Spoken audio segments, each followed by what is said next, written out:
Yes, today, daily life elixir for you. Today's scriptural readings begins from the book of Psalm, chapter 46, verse 1. God is our refuge and strength, an ever-present help in trouble.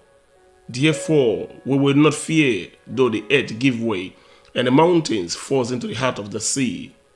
Though its water roll and foam, and the mountains quake with their surging, there is a river whose streams make glad the city of God, the holy place where the Most High dwells.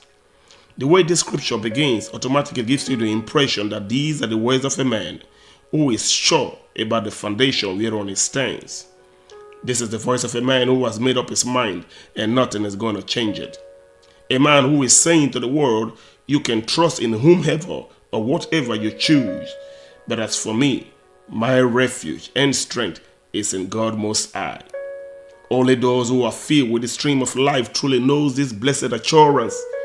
God the Father has not just offered us the name of Jesus as an unbreachable security, but He has also given us His precious Holy Spirit to help us maintain a serene peace in our heart that can only be described as divine. It is this bliss of divine peace, the Holy Spirit, that the psalmist described as a river with a stream that makes glad. I tell you the truth, you can almost describe this stream, that is this feeling it gives you, as a cold stream flowing into and through your heart. I'm telling you the truth, the Holy Spirit in your life fills you with so much joy that even an infant can tell the source of it that is not earthly.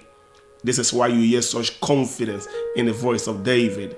Even in the most difficult times, this joy is ever present.